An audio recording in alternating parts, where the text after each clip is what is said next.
بسم الله الرحمن الرحيم ياسين والقرآن الحكيم إنك لمن المرسلين على صراط مستقيم تنزيل العزيز الرحيم لتنذر قوما ما أنذر آباؤهم فهم غافلون لقد حق القول على أكثرهم فهم لا يؤمنون إنا جعلنا في أعناقهم أغلالا فهي إلى الأذقان فهم مقمحون وجعلنا من بين أيديهم سدا ومن خلفهم سدا فأغشيناهم فهم لا يبصرون وسواء عليهم أأنذرتهم أم لم تنذرهم لا يؤمنون إنما تنذر من اتبع الذكر وخشي الرحمن بالغيب فبشره بمغفرة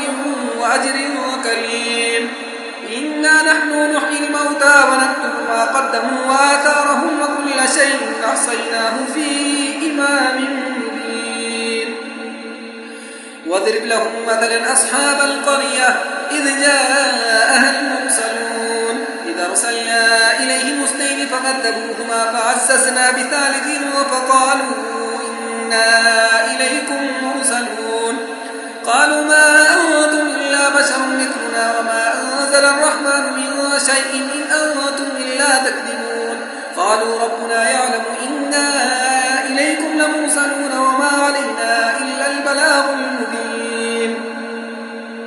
قالوا إنا تطيرنا بكم لئن لم تنتهوا لنرجمنكم وليمسنكم منا عذاب أليم قالوا طائركم معكم أئن ذكرتم بل أنتم قوم مسرفون وجاء من أقصى المدينة رجل يسعى قال يا قوم اتبعوا المرسلين اتبعوا من لا يسألكم أجرا وهم مهتدون وما لي لا أعبد الذي فطرني وإليه ترجعون أأتخذ من دونه آلهة إن يردني الرحمن بضر لا تغني عني شفاعتهم شيئا ولا ينقذون إني إذا لفي ضلال مبين إني آمنت بربكم فاسمعون قيل ادخل الجنة قال يا ليت قومي يعلمون بما غفر لي ربي وجعلني من المكرمين وما أنزلنا على قومه من بعده من جند من السماء وما كنا منزلين إن كانت إلا صيحة واحدة فإذا هم خامدون يا حسرة على العباد ما يأتيهم من رسول إلا كانوا به يستهزئون ألم يروا كما أهلكنا قبلهم من القرون أنهم إليهم لا يرجعون وإن كل لما جميع لدينا محضرون وآية لهم الأرض الميتة وحيناها وأخرجنا منها حبا فمنه يأكلون وجعلنا فيها جنات من نخيل وأعناب وفجرنا فيها من العيون ليأكلوا من ثمره وما عملته أيديهم أفلا يشكرون سبحان الذي خلق الأزواج كلها مما تنبت الأرض ومن أنفسهم ومما لا يعلمون وآية لهم الليل نسلخ منه النهار فإذا هم مظلمون والشمس تجري لمستقر لها ذلك تقدير العزيز العليم والقمر قدرناه منازل حتى عاد كالعرجون القديم لا الشمس ينبغي لها أن تدرك القمر ولا الليل سابق النهار وكل في فلك يسبحون وآية لهم أنا حملنا ذريتهم في الفلك المشحون وخلقنا لهم من مثله ما يركبون وإن نشأ نغرقهم فلا صريخ لهم ولا هم يوقظون إلا رحمة منا ومتاعا إلى حين وإذا قيل لهم اتقوا ما بين أيديكم وما خلفكم لعلكم ترحمون وما تأتيهم من آية من آيات ربهم إلا كانوا عنها معرضين وإذا قيل لهم أنفقوا مما رزقكم الله قال الذين كفروا للذين آمنوا أنطعم من لو يشاء الله أطعمه إن أنتم إلا في ضلال مبين ويقولون متى هذا الوعد إن كنتم صادقين ما ينظرون إلا صيحة واحدة تأخذهم وهم يخصمون فلا يستطيعون توصية ولا إلى أهلهم يرجعون ونفخ ونفخ في الصور فإذا هم من الأجداث إلى ربهم ينسلون قالوا يا ويلنا من بعثنا من مرقدنا هذا ما وعد الرحمن وصدق المرسلون إن كانت إلا صيحة واحدة فإذا هم جميع لدينا محضرون فاليوم لا تظلم نفس شيئا ولا تجزون إلا ما كنتم تعملون إن أصحاب الجنة اليوم في شغل فاكهون هم وأزواجهم في ظلال على الأرائك متكئون لهم فيها فاكهة ولهم ما يدعون سلام قولا من رب رحيم وامتازوا اليوم أيها المجرمون ألم أعهد إليكم يا بني آدم أن لا تعبدوا الشيطان إنه لكم عدو مبين وأن اعبدوني هذا صراط مستقيم ولقد ضل منكم جبلا كثيرا أفلم تكونوا تعقلون هذه جهنم التي كنتم توعدون اصلوها اليوم بما كنتم تكفرون اليوم نختم على أفواههم وتكلمنا أيديهم وتشهد أرجلهم بما كانوا يكسبون ولو نشاء لطمسنا على أعينهم فاستبقوا الصراط فأنى يبصرون ولو نشاء لمسخناهم على مكانتهم فما استطاعوا مضيا ولا يرجعون ومن نعمره ننكس في الخلق أفلا يعقلون وما علمناه الشعر وما ينبغي له إن هو إلا ذكر وقرآن مبين لينذر من كان حيا ويحق القول على الكافرين أولم يروا أنا خلقنا لهم مما عملت أيدينا أنعاما فهم لها مالكون وذللناها لهم فمنها ركوبهم ومنها يأكلون ولهم فيها منافع ومشارب أفلا يشكرون واتخذوا من دون الله آلهة لعلهم ينصرون لا يستطيعون نصرهم وهم لهم جند محضرون فلا يحزنك قولهم إنا نعلم ما يسرون وما يعلنون أولم ير الإنسان أنا خلقناه من نطفة فإذا هو خصيم مبين وضرب لنا مثلا ونسي خلقه قال من يحيي العظام وهي رميم قل يحييها الذي أنشأها أول مرة وهو بكل خلق عليم الذي جعل لكم من الشجر الأخضر نارا فإذا أنتم منه توقدون أوليس الذي خلق السماوات والأرض بقادر على أن يخلق مثلهم بلى وهو الخلاق العليم إنما أمره إذا أراد شيئا أن يقول له كن فيكون فسبحان الذي بيده ملكوت كل شيء وإليه ترجعون أعوذ بالله من الشيطان الرجيم بسم الله الرحمن الرحيم إذا وقعت الواقعة ليس لوقعتها كاذبة خافضة رافعة إذا رجت الأرض رجا وبست الجبال بسا فكانت هباء منبثا وكنتم أزواجا ثلاثة فأصحاب الميمنة ما أصحاب الميمنة وأصحاب المشأمة ما أصحاب المشأمة والسابقون السابقون أولئك المقربون في جنات النعيم ثلة من الأولين وقليل من الآخرين على سرر موضونة متكئين عليها متقابلين يطوف عليهم ولدان مخلدون بأكواب وأباريق وكأس من معين لا يصدعون عنها ولا ينزفون وفاكهة مما يتخيرون ولحم طير مما يشتهون وحور عين كأمثال اللؤلؤ المكنون جزاء بما كانوا يعملون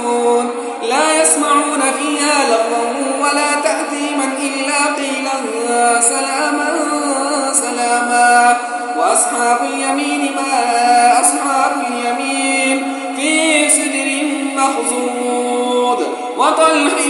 منضود وظل ممدود وماء مسكوب وفاكهة كثيرة لا مقطوعة ولا ممنوعة وفرش مرفوعة إنا أنشأناهن إنشاء فجعلناهن أبكارا عربا أترابا لأصحاب اليمين ثلة من الأولين وثلة من الآخرين وأصحاب الشمال ما أصحاب الشمال في سموم وحميم وظل من يحموم لا بارد ولا كريم إنهم كانوا قبل ذلك مترفين وكانوا يصرون على الحنث العظيم وكانوا يقولون أئذا متنا وكنا ترابا وعظاما أئنا لمبعوثون أو آباؤنا الأولون قل إن الأولين والآخرين لمجموعون إلى ميقات يوم معلوم ثم إنكم أيها الضالون المكذبون لآكلون من شجر من زقوم فمالئون منها البطون فشاربون عليه من الحميم فشاربون شرب الهيم هذا نزلهم يوم الدين نحن خلقناكم فلولا تصدقون أفرأيتم ما تمنون أأنتم تخلقونه أم نحن الخالقون نحن قدرنا بينكم الموت وما نحن بمسبوقين على أن نبدل أمثالكم وننشئكم فيما لا تعلمون ولقد علمتم النشأة الأولى فلولا تذكرون أفرأيتم ما تحرثون أأنتم تزرعونه أم نحن الزارعون لو نشاء لجعلناه طابا فظلتم تفكهون إنا لمغرمون بل نحن محرومون أفرأيتم الماء الذي تشربون أأنتم أنزلتموه من المزن أم نحن المنزلون لو نشاء جعلناه أجاجا فلولا تشكرون أفرأيتم النار التي تورون أأنتم أنشأتم شجرتها أم نحن المنشرون نحن جعلناها تذكرة ومتاعا للمقوين فسبح باسم ربك العظيم فلا أقسم بمواقع النجوم وإنه لقسم لو تعلمون عظيم إنه لقرآن كريم في كتاب مكنون لا يمسه إلا المطهرون تنزيل من رب العالمين أفبهذا الحديث أنتم مدهنون وتجعلون رزقكم أنكم تكذبون فلولا إذا بلغت الحلقوم وأنتم حينئذ تنظرون ونحن أقرب إليه منكم ولكن لا تبصرون فلولا إن كنتم غير مدينين ترجعونها إن كنتم صادقين فأما إن كان من المقربين فروح وريحان وجنة نعيم وأما إن كان من أصحاب اليمين فسلام لك من أصحاب اليمين وأما إن كان من المكذبين الضالين فنزل من حميم وتصلية جحيم إن هذا لهو حق اليقين فسبح باسم ربك العظيم بسم الله الرحمن الرحيم الرحمن علم القرآن خلق الإنسان علمه البيان الشمس والقمر بحسبان والنجم والشجر يسجدان والسماء رفعها ووضع الميزان ألا تطغوا في الميزان وأقيموا الوزن بالقسط ولا تخسروا الميزان والأرض وضعها للأنام فيها فاكهة والنخل ذات الأكمام والحب ذو العصف والريحان فبأي آلاء ربكما تكذبان خلق الإنسان من صلصال كالفخار وخلق الجان من مارج من نار فبأي آلاء ربكما تكذبان رب المشرقين ورب المغربين فبأي آلاء ربكما تكذبان مرج البحرين يلتقيان بينهما برزخ لا يبغيان فبأي آلاء ربكما تكذبان يخرج منهما اللؤلؤ والمرجان فبأي آلاء ربكما تكذبان وله الجوار المنشآت في البحر كالأعلام فبأي آلاء ربكما تكذبان كل من عليها فان ويبقى وجه ربك ذو الجلال والإكرام فبأي آلاء ربكما تكذبان يسأله من في السماوات والأرض كل يوم هو في شأن فبأي آلاء ربكما تكذبان سنفرغ لكم أيها الثقلان فبأي آلاء ربكما تكذبان يا معشر الجن والإنس إن استطعتم أن تنفذوا من أقطار السماوات والأرض فانفذوا لا تنفذون إلا بسلطان فبأي آلاء ربكما تكذبان يرسل عليكما شواظ من نار ونحاس فلا تنتصران فبأي آلاء ربكما تكذبان فإذا انشقت السماء فكانت وردة كالدهان فبأي آلاء ربكما تكذبان فيومئذ لا يسأل عن ذنبه إنس ولا جان فبأي آلاء ربكما تكذبان يعرف المجرمون بسيماهم فيؤخذ بالنواصي والأقدام فبأي آلاء ربكما تكذبان هذه جهنم التي يكذب بها المجرمون يطوفون بينها وبين حميم آن فبأي آلاء ربكما تكذبان ولمن خاف مقام ربه جنتان فبأي آلاء ربكما تكذبان ذواتا أفنان فبأي آلاء ربكما تكذبان فيهما عينان تجريان فبأي آلاء ربكما تكذبان فيهما من كل فاكهة زوجان فبأي آلاء ربكما تكذبان متكئين على فرش بطائنها من استبرق وجنى الجنتين دان فبأي آلاء ربكما تكذبان فيهن قاصرات الطرف لم يطمثهن إنس قبلهم ولا جان فبأي آلاء ربكما تكذبان كأنهن الياقوت والمرجان فبأي آلاء ربكما تكذبان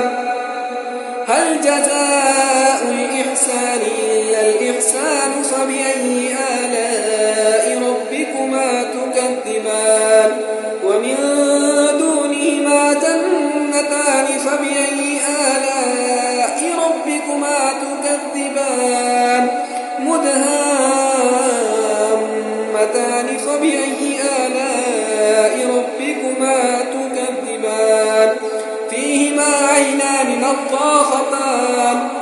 فبأي آلاء ربكما تكذبان فيهما فاكهة ونخل ورمان فبأي آلاء ربكما تكذبان فيهن خيرات حسان فبأي آلاء ربكما تكذبان حور مقصورات في الخيام فبأي آلاء ربكما تكذبان لم يطمثهن إنس قبلهم ولا جان فبأي آلاء ربكما تكذبان متكئين على رفرف خضر وعبقري حسان فبأي آلاء ربكما تكذبان تبارك اسم ربك ذي الجلال والإكرام.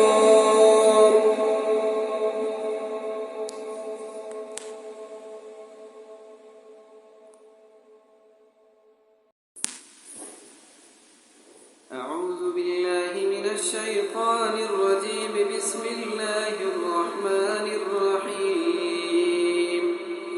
تبارك الذي بيده الملك وهو على كل شيء قدير. الذي خلق الموت والحياة ليبلوكم أيكم أحسن عملا وهو العزيز الغفور. الذي خلق 7 سماوات طباقا ما ترى في خلق الرحمن من تفاوت فارجع البصر هل ترى من فطور ثم ارجع البصر كرتين ينقلب إليك البصر خاسئا وهو حصير. ولقد زينا السماء الدنيا بمصابيح وجعلناها رجوما للشياطين وأعتدنا لهم عذاب السعير. وللذين كفروا بربهم عذاب جهنم وبئس المصير. إذا ألقوا فيها سمعوا لها شهيقا وهي تفور تكاد تميز من الغيظ كلما ألقي فيها فوج سألهم خزنتها ألم يأتكم نذير قالوا بلى قد جاءنا نذير فكذبنا وقلنا ما نزل الله من شيء إن أنتم إلا في ضلال كبير. وقالوا لو كنا نسمع أو نعقل ما كنا في أصحاب السعير فاعترفوا بذنبهم فسحقا لأصحاب السعير. إن الذين يخشون ربهم بالغيب لهم مغفرة وأجر كبير. وأسروا قولكم أو اجهروا به إنه عليم بذات الصدور. ألا يعلم من خلق وهو اللطيف الخبير. هو الذي جعل لكم الأرض ذلولا فامشوا في مناكبها وكلوا من رزقه وإليه النشور. أأمنتم من في السماء أن يخسف بكم الأرض فإذا هي تمور أم أمنتم من في السماء أن يرسل عليكم حاصبا فستعلمون كيف نذير. ولقد كذب الذين من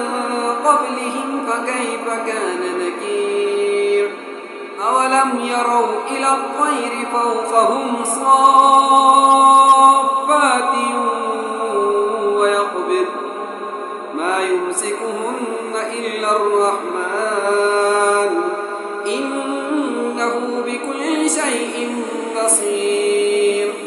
أمن هذا الذي هو جند لكم ينصركم الرحمن إن الكافرون إلا في غرور أمن هذا الذي يرزقكم إن أمسك رزقه بل لجوا في عتو ونفور أفمن يمشي مكبا على وجهه يهدى أمن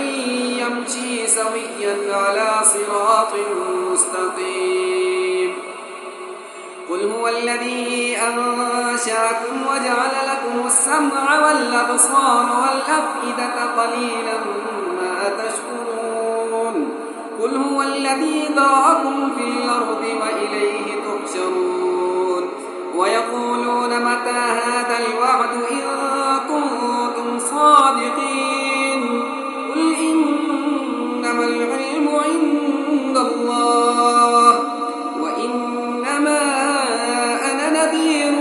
مبين فلما رأوه زلفة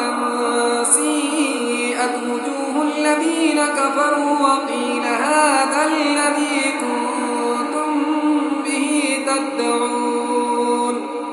قل أرأيتم إن أهلكني الله ومن معي أو رحمنا فمن يجير الكافرين من عذاب أليم قل هو الرحمن آمنا به وعليه توكلنا فستعلمون من هو في ضلال مبين قل أرأيتم إن أصبح ماؤكم غورا فمن يأتيكم بماء معين صدق الله العظيم.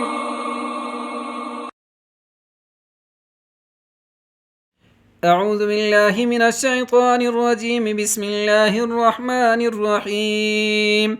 الحمد لله الذي أنزل على عبده الكتاب ولم يجعل له عوجا قيما لينذر بأسا شديدا من لدنه ويبشر المؤمنين الذين يعملون الصالحات أن لهم أجرا حسنا ماكثين فيه أبدا وينذر الذين قالوا اتخذ الله ولدا ما لهم به من علم ولا لآبائهم كبرت كلمة تخرج من أفواههم إن يقولون إلا كذبا فلعلك باقع نفسك على آثارهم إن لم يؤمنوا بهذا الحديث أسفا إنا جعلنا ما على الأرض زينة لها لنبلوهم أيهم أحسن عملا وإنا لجاعلون ما عليها صعيدا جرزا أم حسبت أن أصحاب الكهف والرقيم كانوا من آياتنا عجبا إذا والفتية إلى الكهف فقالوا ربنا آتنا من لدنك رحمة وهيئ لنا من أمرنا رشدا فضربنا على آذانهم في الكهف سنين عددا ثم بعثناهم لنعلم أي الحزبين أحصى لما لبثوا ومدا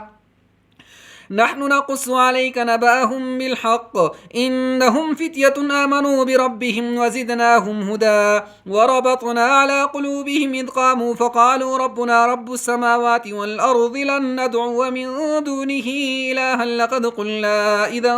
شططا هؤلاء قوم اتخذوا من دونه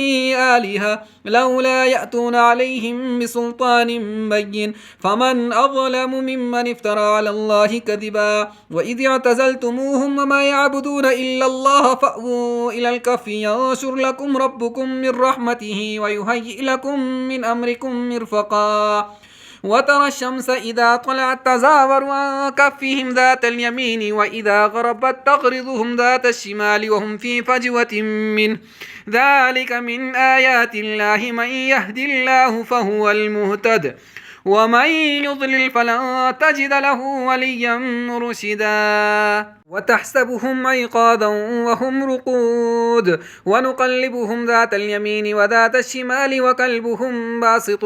ذراعيه بالوصيد لو اطلعت عليهم لوليت منهم فرارا ولملئت منهم رعبا وكذلك بعثناهم ليتساءلوا بينهم قال قائل منهم كم لبثتم قالوا لبثنا لبثنا يوما أو بعض يوم قالوا ربكم أعلم بما لبثتم فابعثوا أحدكم بورقكم هذه إلى المدينة فلينظر أيها أزكى طعاما فليأتكم برزق منه وليتلطف ولا يشعرن بكم أحدا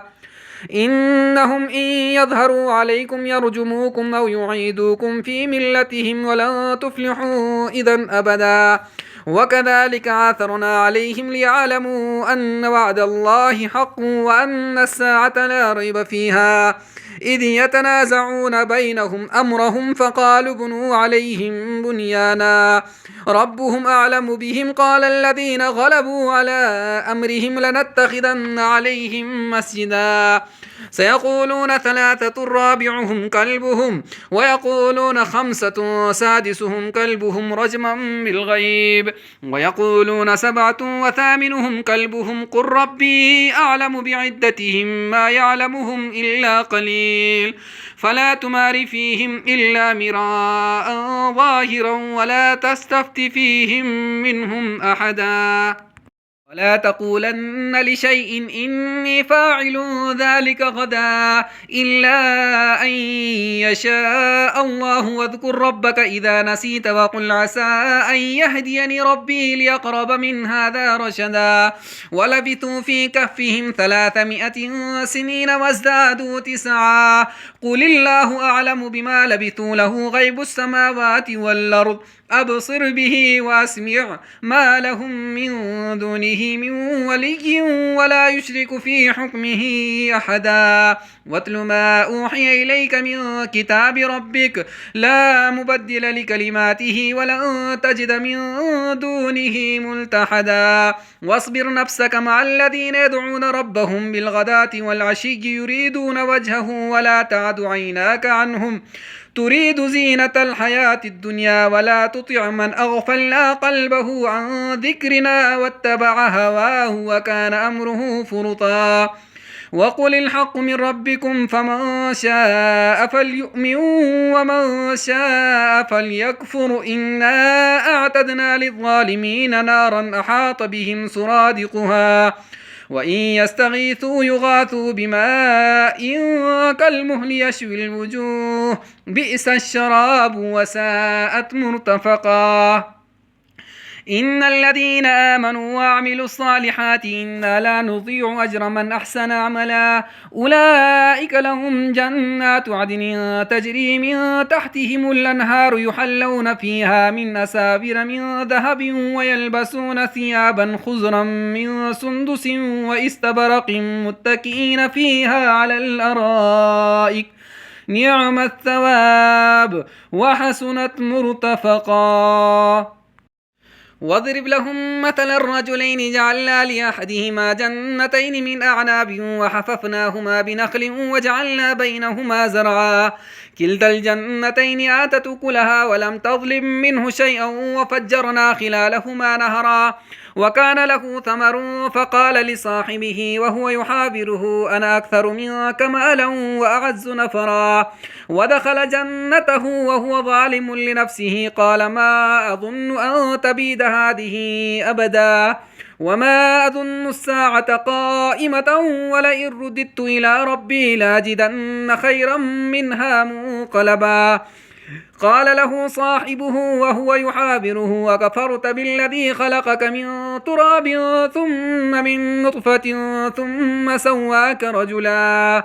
لكن هو الله ربي ولا أشرك بربي أحدا ولولا إذ دخلت جنتك قلت ما شاء الله لا قوة إلا بالله إن ترني أنا أقل منك مالا وولدا فعسى ربي أن يؤتيني خيرا من جنتك ويرسل عليها حسبانا من السماء فتصبح سعيدا زلقا أو يصبح ماؤها غورا فلا تستطيع له طلبا وأحيط بثمره فأصبح يقلب كفيه على ما أنفق فيها وهي خاوية على عروشها وهي خاوية على عروشها ويقول يا ليتني لم أشرك بربي أحدا ولم تكن له فئة ينصرونه من دون الله وما كان منتصرا هنالك الولاية لله الحق هو خير ثوابا وخير عقبا واضرب لهم مثل الحياة الدنيا كماء إن أنزلناه من السماء فاختلط به نبات الأرض فأصبح هشيما تذروه الرياح وكان الله على كل شيء مقتدرا المال والبنون زينة الحياة الدنيا والباقيات الصالحات خير عند ربك ثوابا وخير أملا ويوم نسير الجبال وترى الأرض بارزة وحشرناهم فلم نغادر منهم أحدا وعرضوا على ربك صفا لقد جئتمونا كما خلقناكم أول مرة بل زعمتم أن لن نجعل لكم موعدا ووضع الكتاب فترى المجرمين مشفقين مما فيه ويقولون يا ويلتنا ما لهذا الكتاب لا يغادر صغيرة ولا كبيرة إلا أحصاها ووجدوا ما عملوا حاضرا ولا يظلم ربك أحدا وإذ قلنا للملائكة اسجدوا لآدم فسجدوا إلا إبليس كان من الجن ففسق عن أمر ربه أفتتخذونه وذريته أولياء من دوني وهم لكم عدو بئس للظالمين بدلا ما أشهدتهم خلق السماوات والأرض ولا خلق أنفسهم وما كنت متخذ المضلين عضدا ويوم يقول نادوا شركائي الذين زعمتم فدعوهم فلم يستجيبوا لهم وجعلنا بينهم موبقا ورأى المجرمون النار فظنوا أنهم مواقعوها ولم يجدوا عنها مصرفا ولقد صرفنا في هذا القرآن للناس من كل مثل وكان الإنسان أكثر شيء جدلا وما منع الناس أن يؤمنوا إذ جاءهم الهدى ويستغفروا ربهم إلا أن تأتيهم سنة الأولين أو يأتيهم العذاب قبلا وما نرسل المرسلين إلا مبشرين ومنذرين ويجادل الذين كفروا بالباطل ليدحضوا به الحق واتخذوا آياتي وما أنذروا هزوا ومن أظلم ممن ذكر بآيات ربه فأعرض عنها ونسي ما قدمت يداه إنا جعلنا على قلوبهم أكنة أن يفقهوه وفي آذانهم وقرا وإن تدعوهم إلى الهدى فلن يهتدوا إذا أبدا وربك الغفور ذو الرحمة لو يؤاخذهم بما كسبوا لعجل لهم العذاب بل لهم موعد لن يجدوا من دونه موئلا وتلك القرى أهلكناهم لما ظلموا وجعلنا لمهلكهم موعدا وإذ قال موسى لفتاه لا أبرح حتى أبلغ مجمع البحرين أو أمضي حقبا فلما بلغا مجمع بينهما نسيا حوتهما فاتخذ سبيله في البحر سربا فلما جاوزا قال لفتاه آتنا غداءنا لقد لقينا من سفرنا هذا نصبا قال أرأيت إذ أوينا إلى الصخرة فإني نسيت الحوت وما أنسانيه إلا الشيطان أن أذكره واتخذ سبيله في البحر عجبا قال ذلك ما كنا نبغي فارتدا على آثارهما قصصا فوجدا عبدا من عبادنا آتيناه رحمة من عندنا وعلمناه من لدنا علما قال له موسى هل أتبعك على أن تعلمني مما علمت رشدا قال إنك لن تستطيع معي صبرا وكيف تصبر على ما لم تحط به خبرا قال ستجدني إن شاء الله صابرا ولا أعصي لك أمرا قال فإن اتبعتني فلا تسألني عن شيء حتى أحدث لك منه ذكرا فانطلقا حتى إذا ركبا في السفينة السفينة خرقها قال خرقتها لتغرق أهلها لقد جئت شيئا إمرا قال لم أقل إنك لن تستطيع معي صبرا قال لا تؤاخذني بما نسيت ولا ترهقني من أمري عسرا فانطلقا حتى إذا لقيا غلاما فقتله قال أقتلت نفسا زكية بغير نفس لقد جئت شيئا نكرا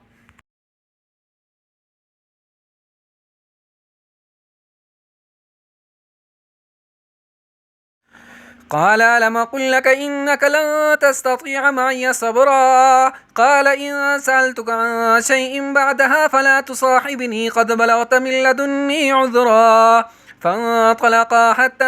إذا أتيا أهل قرية استطعما أهلها فأبوا أن يضيفوهما فوجدا فيها جدارا يريد أن ينقض فأقامه قال لو شئت لاتخذت عليه أجرا قال هذا فراق بيني وبينك سأنبئك بتأويل ما لم تستطيع عليه صبرا أما السفينة فكانت لمساكين يعملون في البحر فأردت أن أعيبها وكان وراءهم ملك يأخذ كل سفينة غصبا وأما الغلام فكان أبواه مؤمنين فخشينا أن يرهقهما طغيانا وكفرا فأردنا أن يبدلهما ربهما خيرا منه زكاة وأقرب رحما وأما الجدار فكان لغلامين يتيمين في المدينة وكان تحته كنز لهما وكان أبوهما صالحا فأراد ربك أن يبلغا أشدهما ويستخرجا كنزهما رحمة من ربك وما فعلته عن أمري ذلك تأويل ما لم تسطع عليه صبرا ويسألونك عن ذي القرنين قل سأتلو عليكم منه ذكرا إنا مكنا له في الأرض وآتيناه من كل شيء سببا فأتبع سببا حتى إذا بلغ مغرب الشمس وجدها تغرب في عين حمئة ووجد عندها قوما قلنا يا ذا القرنين إما أن تعذب وإما أن تتخذ فيهم حسنا قال أما من ظلم فسوف نعذبه ثم يرد إلى ربه فيعذبه عذابا نكرا وأما من آمن وعمل صالحا فله جزاء الحسنى وسنقول له من أمرنا يسرا ثم أتبع سببا حتى إذا بلغ مطلع الشمس وجدها تطلع على قوم لم نجعل لهم من دونها سترا كذلك وقد أحطنا بما لديه خبرا ثم أتبع سببا حتى إذا بلغ بين السدين وجد من دونهما قوما لا يكادون يفقهون قولا قالوا يا ذا القرنين إن يأجوج ومأجوج مفسدون في الأرض فهل نجعل لك خرجا على أن تجعل بيننا وبينهم سدا قال ما مكني فيه ربي خير فأعينوني بقوة أجعل بينكم وبينهم ردما آتوني زبر الحديد حتى إذا ساوى بين الصدفين قال انفخوا حتى إذا جعله نارا قال آتوني أفرغ عليه قطرا فما استطاعوا أن يظهروه وما استطاعوا له نقبا قال هذا رحمة من ربي فإذا جاء وعد ربي جعله دكاء وكان وعد ربي حقا وتركنا بعضهم يومئذ يموج في بعض ونفخ في الصور فجمعناهم جمعا وعرضنا جهنم يومئذ للكافرين عرضا الذين كانت أعينهم في غطاء عن ذكري وكانوا لا يستطيعون سمعا أفحسب الذين كفروا أن يتخذوا عبادي من دوني أولياء إنا أعتدنا جهنم للكافرين نزلا قل هل ننبئكم بالأخسرين أعمالا الذين ضل سعيهم في الحياة الدنيا وهم يحسبون أنهم يحسنون صنعا أولئك الذين كفروا بآيات ربهم ولقائه فحبطت أعمالهم فلا نقيم لهم يوم القيامة وزنا ذلك جزاؤهم جهنم بما كفروا واتخذوا آياتي ورسلي هزوا إن الذين آمنوا وعملوا الصالحات كانت لهم جنات الفردوس نزلا خالدين فيها لا يبغون عنها حولا قل لو كان البحر مدادا لكلمات ربي لنفذ البحر قبل أن تنفد كلمات ربي ولو جئنا بمثله مددا قل إنما أنا بشر مثلكم يوحى إلي أنما إلهكم إله واحد فمن كان يرجو لقاء ربه فليعمل عملا صالحا ولا يشرك بعبادة ربه أحدا.